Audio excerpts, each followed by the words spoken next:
Have you ever run out of gas? What happens if you do? Well, it's pretty obvious your car's going to come to a stop.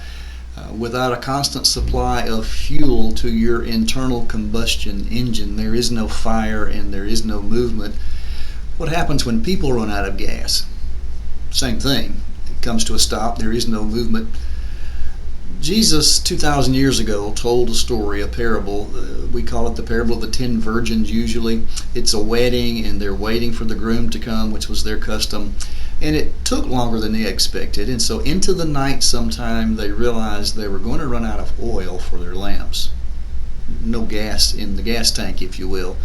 And they had to go and find some more fuel to keep it going. And when they got back, it was too late. The door had been closed and they didn't get in. It's a pretty sobering story when you think about the application of it, that Jesus is saying this is what the kingdom of God is like. If you run out of gas, you may find yourself closed out. So how do we avoid that? For our spiritual fire, how do we keep it fueled? Several possible answers for that, and I'll let you talk about some of those in the comments in just a moment. But one of the things I think you have to think about is how do you keep from burning up all of what you have? We sometimes call that burnout. How do you avoid burnout? Bill Hybels, in a book called Contagious Christian, lists several factors that I'll share with you very quickly if we can. And he says these are things that cause burnout. One of them is where we live. If you are living in a negative, critical environment that you may be contributing to, but if it's a critical environment, it's going to burn you out and use up what fuel and what fire you have.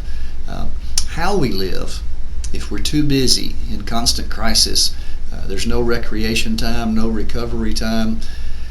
We talked some yesterday about this idea of being distracted by the things of this world that just keep us so tied up.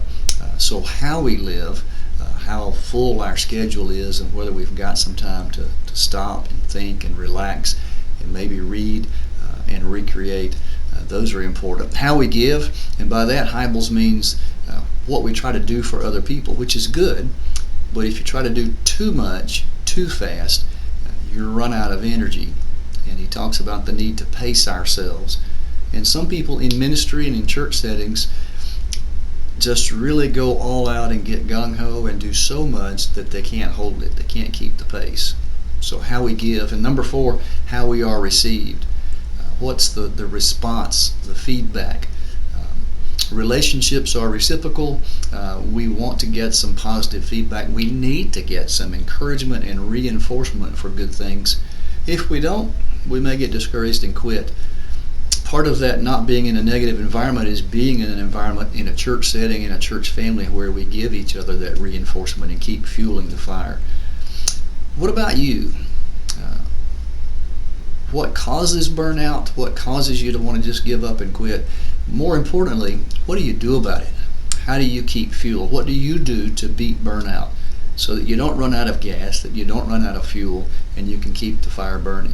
Share your thoughts in the comments, and let's see what we all have to say.